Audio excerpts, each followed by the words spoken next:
Friends, कुछ लोगों ने ना हुआ बनाकर रखा है कि सीटेट पास करना बहुत ज़्यादा मुश्किल है, पेड कोर्स के बिना तो आप क्लियर कर ही नहीं सकते, आपको ऑफलाइन कोचिंग ज्वाइन करना पड़ेगा। लेकिन सच बताती हूँ, ऐसा बिल्कुल भी नहीं है। सीटेट में एक बेहतरीन स्कोर लाना बहुत आसान है, बशर्ते आप सही चीज़ को सही तरीके से फॉलो करें।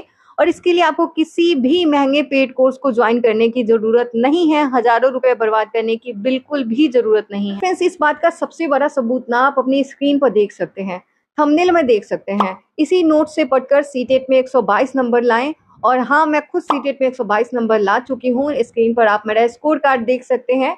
इसलिए मैं आपको कोई भी किताबी ज्ञान नहीं दूंगी, बल्कि खुद का सीक्रेट बताऊंगी कि करना क्या है आपको। मेरे नोट्स पहले आप देख लीजिए। तो फ्रेंड्स, अभी आप स्क्रीन पर देखिए, मैं बिल्कुल इन्हीं नोट्स को लेकर बैठी हूँ और आज मैं आपको लाइव दिखाने वाली हूँ इन नोट्स को मैंने कैसे तैयार किया, इसमें क्या क्या चीजें मैंने लिखी है और ये किस तरह से आपके एग्जाम के लिए संजीवनी बूटी, कह सकते हैं रामबाण साबित होगा। देखिए, जैसे ये क्लास 6 एनसीईआरटी साइंस का दूसरा चैप्टर है, भोजन का घटक। ठीक है, आपको पता है ये ना पूरा का पूरा चैप्टर सीटेट का फेवरेट टॉपिक है, जहाँ से हर साल एग्जामिनर सवाल पूछता ही पूछता है। फ्रेंड्स, इस नोट की सबसे खास बात ये है ना कि इसमें मैंने नए वाले एनसीईआरटी और पुराने वाले एनसीईआरटी दोनों के ही कंटेंट को एकदम अच्छे तरीके से मिक्स कर दिया है। मैंने खुद बैठकर इसका एक एक पन्ना जो है वो खंगाला है, ताकि एक छोटा से छोटा पॉइंट भी ना छूटने पाए। समझिए कि पूरी की पूरी एनसीईआरटी बुक को ही मैंने सीधे से आसान नोट्स के रूप में कन्वर्ट कर दिया है। क्या कुछ कैसे करना है, कैसे बनाना है, क्या सब कुछ मैं इस वीडियो में शेयर करूंगी। इस वीडियो अगर थोड़ा सा भी हेल्पफुल लग रहा है ना, तो वीडियो को लाइक कर दीजिएगा और चैनल पे नए हैं तो चैनल को जरूर सब्सक्राइब कर लीजिए सीटेट के प्रिपरेशन के लिए। तो फ्रेंड्स, पहले मैं इसके कुछ टॉपिक को आपको दिखा देती हूँ कि इसमें किस तरह से मैंने लिखा हुआ है। यहाँ पे आप देख सकते हो पोषक तत्व। तो ये होते क्या है पोषक तत्व? देखिए, जो हम खाना खाते हैं उसमें कुछ ऐसे मुख्य तत्व होते हैं जो हमारे शरीर को तंदुरुस्त रखने के लिए बहुत ज़्यादा ज़रूरी होते हैं, और उसी को हम क्या कहते हैं? उसी को हम पोषक तत्व कहते हैं। हमारे भोजन में मुख्य रूप से कौन-कौन से पोषक तत्व पाए जाते हैं, कौन-सी चीज़ें पाई जाती हैं, यहाँ पे आप देख सकते हो कार्बोहाइड्रेट, प्रोटीन, विटामिन, खनिज लवण, रुक्षांश यानी कि आहारी रेशा, रुक्षांश को ही हम आहारी रेशा कहते हैं, और जल। मैं आपको जो बताना चाह रही हूँ बस आप इसको ध्यान से देखिए और समझिए कि कैसे मैंने लिखा है। अब हम इनमें सबसे पहले की बात करेंगे, यानी कि कार्बोहाइड्रेट। कार्बोहाइड्रेट का मुख्य काम क्या है? तो यहाँ पे आप देख सकते हो कार्बोहाइड्रेट ना हमारे शरीर को मुख्य रूप से ऊर्जा प्रदान करता है, एनर्जी देने का काम करता है। अब ये हमें मिलेगा किससे? इसका स्रोत क्या है? तो फ्रेंड्स, जब आप चावल खाते हो, गेहूँ, मक्का, बाजरा, शकरकंद, गन्ना खाते हो ना, तो आपके शरीर को कार्बोहाइड्रेट मिलता है, यानी कि ये सारे जो स्रोत हैं वो कार्बोहाइड्रेट के हैं। तो इस तरह से जो है वो आपको नोट्स बनाने हैं।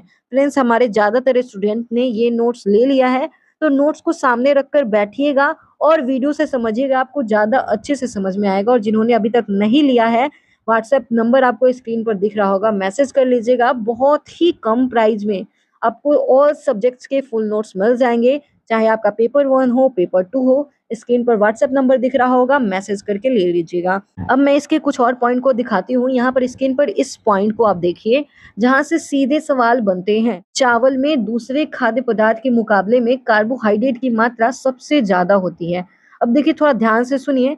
जैसे इस टेस्ट को, इसके बाद क्या है, एक टेस्ट है। इस टेस्ट को ना आप अपने दिमाग में बैठा लीजिए, इसको ज़रूर ही ज़रूर याद कर लीजिए। मान लीजिए कि हमें घर में या फिर लैब में टेस्ट करना हो, किसी खाने में मंड है, स्टार्च है या नहीं, तो हम कैसे करेंगे? सीटेट में ये प्रैक्टिकल क्वेश्चन कई बार आ चुका है। और आपको क्या करना है, जैसे यहाँ पे देखिए, जिस भी खाने का आपको टेस्ट करना है, जिस भी खाद्य पदार्थ का आपको टेस्ट करना है, तनु आयोडीन विलयन की 2 से 3 बूंद डाल देना है। बूंद डालते ही अगर उस खाने का रंग नीला या फिर काला हो जाएगा, तो बिल्कुल साफ कर देता है ये चीज़ कि उस खाने में स्टार्च यानी कि मंड की उपस्थिति है। तो इसमें कितना सिंपल है, इसमें आपको बस 2 चीज़ें समझनी है ना, और इसको मैंने कितने आसान भाषा में लिखा है। इसमें बस आपको तनु आयोडीन विलयन, रंग नीला काला होगा, इससे हम मंड की पहचान कर लेंगे। कितना आसान है, कितना सिंपल है ना। और भी इम्पोर्टेंट चीज़ मैं आपको दिखाती हूँ। दूसरा जो हमारा प्रमुख घटक है, प्रोटीन। फ्रेंड्स, प्रोटीन का काम ना हमारे शरीर को ऊर्जा देना नहीं है, बल्कि इसका काम है हमारे शरीर की वृद्धि करना और शरीर में जो रोज़ थोड़ी बहुत टूट-फूट होती है ना, उसका मरम्मत करना। इसलिए ही तो इसको शरीर वर्धक भोजन भी कहा जाता है। जैसे जो लोग जिम जाते हैं या फिर जो बच्चे बढ़ रहे होते हैं, उन्हें प्रोटीन की सबसे ज़्यादा ज़रूरत होती है। ये हमें किससे मिलता है, ये देखिए, यहाँ पे मैंने ये भी लिखा है, सोयाबीन, चना, मूँग, राजमा, अरहर, दूध, पनीर। तो अब सोचिए कि अगर प्रोटीन का टेस्ट करना हो तो क्या आप इसको कैसे करोगे? मंड का किया, इसे भी आप बिल्कुल अभी के लिए दिमाग में लॉक कर लीजिए। मैं अभी जितना बता रही हूँ ना, मैंने कैसे क्या कुछ किया है, आगे सब कुछ बताऊँगी। आगे बढ़ने से पहले एक बात ज़रूर बताइएगा, क्या आप भी सीटेट के साथ-साथ अपने राज्य का कई और कॉम्पिटिटिव एग्ज़ाम की तैयारी कर रहे हो और बाकी के जो सब्जेक्ट्स हैं जैसे मैथ, रीज़निंग, इंग्लिश और स्टैटिक जीके के लिए कहाँ से पढ़ना है, सोचकर परेशान हैं? तो चलिए मैं आपको एक किताब दिखाती हूँ। ये देखिए अग्रवाल एग्ज़ाम कार्ड का India's shortest and easiest complete combo book है। इस कॉम्बो बुक की ना सबसे बड़ी ख़ासियत है ना कि यहाँ पे आपको सब कुछ सीधे पॉइंट टू पॉइंट मिलेंगे। कोई भी फालतू का थ्योरी नहीं मिलेगा, पीवाईक्यूज़ मिल जाएँगे, शॉर्टकट ट्रिक्स मिल जाएँगे और सब कुछ एग्ज़ाम ओरिएंटेड कंटेंट ही मिलेगा। जैसे इसकी मैथ की बुक है, तो आपकी स्पीड और एक्यूरेसी को बहुत तगड़ा करने में मदद करेगी। रीज़निंग वाली बुक में ना ऐसे शॉर्टकट, सीक्रेट और चैप्टर वाइज़ कवरेज दिए गए हैं कि बड़े से बड़े ट्रिकी क्वेश्चन भी आपके लिए चुटकियों में आसान हो जाएँगे। और फ्रेंड्स अगर आपकी इंग्लिश कमज़ोर है तो इसकी जनरल इंग्लिश वाली बुक में ग्रामर को इतना सिंपल करके समझाया गया है ना कि कोई ज़ीरो लेवल का स्टूडेंट भी इसको आसानी से समझ सकता है। और फ्रेंड्स स्टैटिक जीके की बात करें तो इसमें पूरा सिलेबस, पीवाईक्यूज़ और अपडेटेड फैक्ट्स को बहुत ही स्मार्ट तरीके से दिया गया है ताकि आपको कुछ भी रटना ना पड़े। तो एग्ज़ाम अग्रवाल कार्ड का ये कंप्लीट कॉम्बो एक बार ज़रूर चेकआउट करिएगा, चाहे आप किसी राज्य से हो।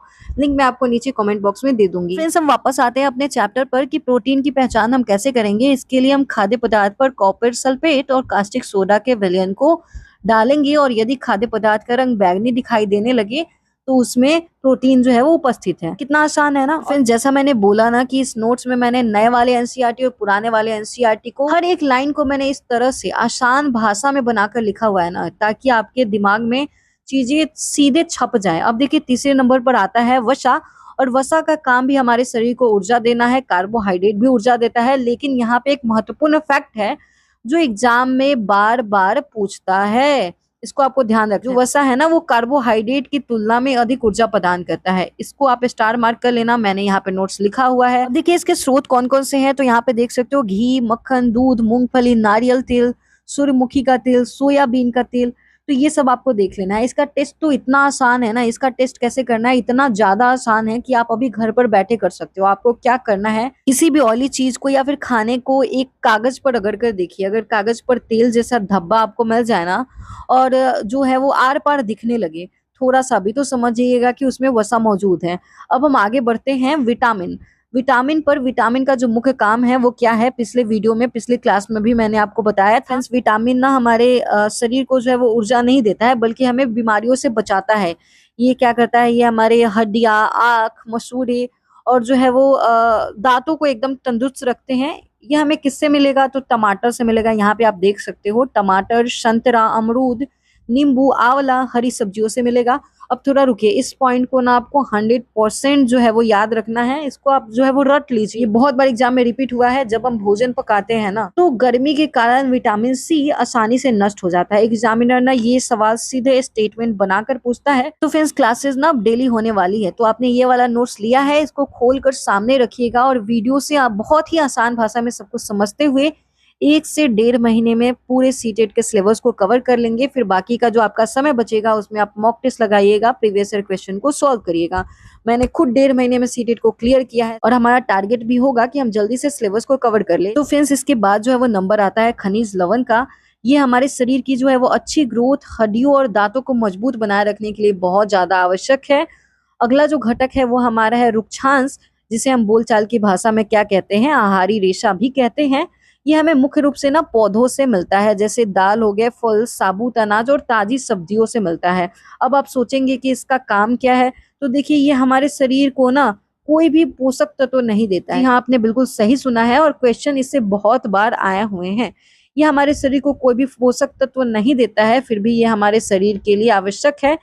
ये काम क्या करता है, ये ना हमारे पाचन में सहायता करता है और बिना पचे हुए भोजन को शरीर से बाहर निकालने में मदद करता है। इसके बाद हम बात करते हैं जल के बारे में। जल तो हमारे जीवन के लिए जरूरी है ही, पर साइंस की भाषा में इसका काम समझिए। ये ना भोजन से क्या करता है, पोषक तत्वों को सोखने का काम करता है। ठीक है, जल क्या करता है, पोषक तत्वों को अवशोषित करने में सहायता करता है। और तो और फ्रेंड्स ये पसीने और यूरिन के जरिए शरीर की गंदगी को बाहर निकालता है और बॉडी में पानी को जो है वो बैलेंस, पानी का जो है वो बैलेंस बनाए रखता है। अब जो चीजें हमने समझी है उन्हें एक बार झटपट तरीके से सीधे तौर पर रिवीजन कर लेते हैं। प्रोटीन जो है वो, प्रोटीन को शरीरवर्धक भोजन कहा जाता है। वसा सबसे अधिक ऊर्जा प्रदान करती है। कार्बोहाइड्रेट से जो है वो अधिक ऊर्जा हमें वसा से मिलता है।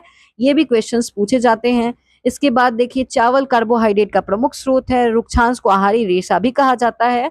साथ में रुक्षांश हमें कोई भी पोषक तत्व प्रदान नहीं करते हैं। पांचवा है विटामिन सी पकाने पर नष्ट हो सकता है। और फ्रेंड्स अब आ जाइए इस चैप्टर के सबसे आखिरी और सबसे ज्यादा जरूरी टेबल पर, जहां से ना मैच करने वाले क्वेश्चन सीटेट हमेशा बनाता है। अगर शरीर में इस विटामिन की कमी हो जाए तो कौन सी बीमारी होगी, इसको हम अच्छे से समझेंगे। इसको अच्छे से समझ लीजिए। जैसे विटामिन ए है तो इसकी कमी से रतौंधी होता है। यहाँ पे आप देख सकते हो इसका स्रोत क्या क्या है, तो गाजर, पपीता, आम, हरी पत्तेदार सब्जियां, ये एनसीईआरटी में लिखा हुआ है, तो इसको मैंने डायरेक्ट लिख दिया है यहाँ पे जैसा का तैसा है। विटामिन बी1 से क्या होता है, इसका वैज्ञानिक नाम, मतलब इसकी कमी से बेरी बेरी होता है। यहाँ पे आप देख सकते हो विटामिन बी1। इसके स्रोत क्या है, तो इसके स्रोत है साबुत अनाज, दालें और मूंगफली।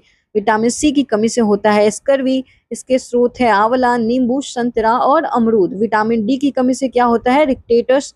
और इसके स्रोत है सूर्य का प्रकाश, दूध, अंडा और मछली। कैल्शियम की कमी से क्या होता है, कैल्शियम की कमी से हड्डियां और दांत जो है वो कमजोर हो जाते हैं। इसकी कमी से क्या होता है, आयरन। लौह की कमी से हमें एनीमिया रोग होता है। अब देखिए यहाँ पे आप एक बार और इसको देख लीजिए। यहाँ पे आप पूरे टेबल को एक बार समझ लीजिए। रतौंधी विटामिन बी की कमी से, बेरी बेरी विटामिन बी1, स्कर्वी जो है vitamin C, rickets vitamin D और एनीमिया जो है वो आयरन की कमी से होता है। तो फ्रेंड्स आज की क्लास में मैंने चैप्टर 2 के बारीक से बारीक पॉइंट को बहुत ही स्मूथली और बिल्कुल आसान शब्दों में समझा लिया है, जैसा कि मैंने प्रॉमिस किया था। और मैंने आपको ये भी दिखाया कि नोट्स हमने कैसे बनाए हैं। अब आप अगर चाहते हो तो मैं एक प्रॉपर वीडियो इस पर ला दूंगी कि आपको नोट्स कैसे बनाना है। मैराथन को देखकर, आप किसी वीडियो को देखकर आप प्रॉपर नोट्स, खुद के नोट्स कैसे बनाओगे। तो अगर आपको इस पर वीडियो चाहिए या फिर कोई भी डाउट हो तो आप बेझिझक कमेंट करिएगा। मैं अगर जेन्युइन कमेंट हो तो पक्का रिप्लाई करूंगी। मिलते हैं अगली क्लास में। क्लास अब रेगुलर होंगी। चैनल को सब्सक्राइब कर लीजिए, वीडियो को जरूर लाइक कर दीजिएगा और एक प्यारा सा कमेंट जरूर करिएगा। मिलते हैं अगली वीडियो में, तब तक के लिए ख्याल रखिए, पढ़ते रहिए, बढ़ते रहिए।